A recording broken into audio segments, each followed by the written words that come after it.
Shalom, selamat pagi Bapak Ibu dan saudara-saudari yang dikasihi Tuhan. Kiranya ada damai dan sukacita yang melingkupi seluruh hidup kita sekalian. Patut kita bersyukur kepada Tuhan karena hanya atas perkenaannya kita boleh kembali diperkenankan Tuhan untuk menikmati hari yang baru dan minggu yang baru pada Senin 18 Mei 2020 untuk mengawali seluruh aktivitas kerja kita di hari ini. Marilah kita menikmati firman Tuhan sebagai santapan rohani bagi kita di pagi hari ini. Sebelum kita membaca firman kebenaran Tuhan di pagi hari ini, mari kita berdoa untuk meminta tuntunan daripada Roh Kudus sebelum kita membaca firman. Mari kita berdoa.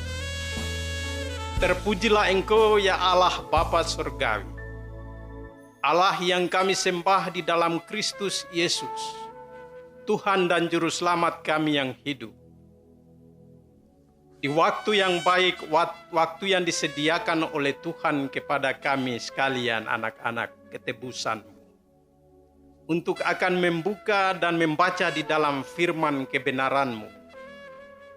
Sebelum kami membaca dan merenungkannya ya Tuhan, Engkau berikan kami hikmat dan kuasa, supaya di saat kami hendak membaca dan merenungkan firman kebenaran-Mu, tidak berlalu begitu saja di hadapan kami, tetapi tumbuh subur dalam hidup dan kehidupan kami.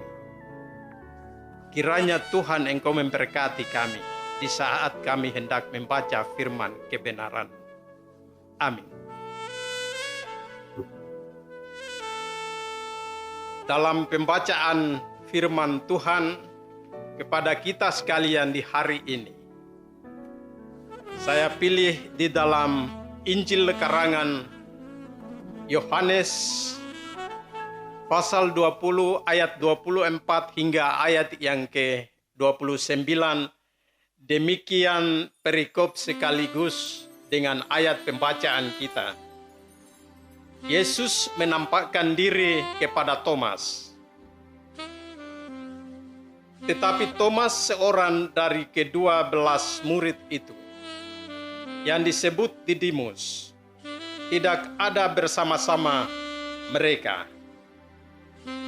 Ketika Yesus datang ke situ, maka kata murid-murid yang lain itu kepadanya, "Kami telah melihat Tuhan." Tetapi Thomas berkata kepada mereka, "Sebelum aku melihat bekas paku pada tangannya, dan sebelum aku mencucukkan jariku ke dalam bekas paku itu, dan mencucukkan tanganku ke dalam lambungnya, sekali-kali aku tidak akan percaya." 8 hari kemudian, murid-murid Yesus berada kembali dalam rumah itu, dan Thomas bersama-sama dengan mereka. Sementara pintu-pintu terkunci, Yesus datang dan ia berdiri di tengah-tengah mereka dan berkata, "Damai sejahtera bagi kamu." Kemudian ia berkata kepada Thomas, "Taruhlah jarimu di sini dan lihatlah tanganku. Ulurkanlah tanganmu dan cucukkan ke dalam lambungku. Dan jangan engkau tidak percaya lagi, melainkan percayalah." Thomas menjawab dia, "Ya Tuhanku dan Allahku." Kata Yesus kepadanya, "Karena engkau telah melihat aku, maka engkau percaya. Berbahagialah mereka yang tidak melihat, namun percaya." Demikian ayat pembacaan perenungan kita di hari ini. Dalam perenungan ayat pembacaan kita di pagi hari ini yang terdapat dalam Injil karangan Yohanes pasal 20 ayat 24 hingga ayat yang ke-29 yang mengisahkan tentang ketidakpercayaan salah seorang murid Yesus, yaitu Thomas, terhadap peristiwa kebangkitan Yesus Kristus dari antara orang mati. Sebuah statement yang menggambarkan bagaimana kerapuhan iman, ketidakkokohan iman yang ada pada diri Thomas, yang seolah menantang sebagian besar kesaksian murid-murid Yesus bahwa Kristus benar-benar bangkit dan menampakkan dirinya kepada kami ketika Thomas tidak bersama-sama dengan kami. Statement yang dilakukan oleh Thomas adalah, sebelum aku melihat bekas paku pada tangannya dan sebelum aku mencucukkan jari tanganku ke dalam lambungnya, sekali-kali aku tidak percaya. Sikap dan mimikan Thomas ini diungkapkan pada saat Tuhan Yesus tidak ada di tengah-tengah mereka. Dan ketika Yesus menyuruh Thomas, taruhlah jarimu di sini dan lihatlah tanganku. Ulurkanlah tanganmu dan cucukkan ke dalam lambungku. Dan jangan engkau tidak percaya lagi, melainkan percayalah. Ketika Thomas melihat, barulah ia percaya. Kemudian Tuhan Yesus mengatakan, karena engkau telah melihat aku, maka engkau percaya. Berbahagialah mereka yang tidak melihat namun percaya. Sesungguhnya dari pernyataan Yesus bukanlah merupakan jawaban atas ketidakpercayaan Thomas, melainkan sebagai peringatan keras terhadap sikap dan mimikan Thomas, karena dia tidak percaya tentang sebuah karya keselamatan Allah Bapa di sorga lewat kebangkitannya. Dari pernyataan Yesus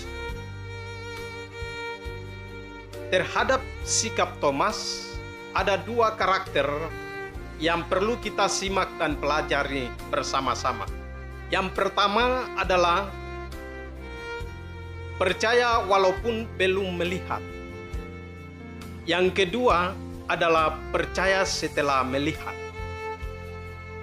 Dalam dua karakter ini, ternyata yang menyenangkan hati Tuhan adalah karakter pertama, yaitu percaya walaupun tidak melihat. Itulah sebabnya Tuhan mengaruniakan kepada setiap orang yang tidak nampak namun percaya, dalam bentuk sebuah kebahagiaan. Karena percaya walaupun tidak melihat merupakan kunci yang harus digenggam kuat oleh segenap orang percaya untuk bergaya hidup sebagai orang Kristen sejati. Begitupun sebaliknya, karakter kedua, percaya setelah melihat, itu tidak akan pernah menyenangkan hati Tuhan, seperti yang tergambar dalam sikap Thomas. Berbahagialah setiap mereka yang tidak melihat namun percaya. Kiranya Tuhan memberkati firman-Nya. Amin. Mari kita berdoa. Terpujilah Engkau ya Allah Bapa Surgawi, Allah yang kami sembah di dalam Kristus Yesus, Tuhan dan Juru Selamat kami yang hidup. Kami bersyukur dan menyampaikan hormat dan terima kasih kami ke hadirat-Mu yang Maha Kudus. Karena Tuhan Engkau betapa baik, memberikan kesempatan yang baik untuk membaca merenungkan kebenaran firman. Telah kami selesai membaca dan merenungkan kebenaran firman. Kiranya Tuhan Engkau memberkati firman untuk menjadi kekuatan, pedoman dalam perjalanan hidup kami. Engkau terus ajari kami sebagaimana kata firman kepada kami sekalian.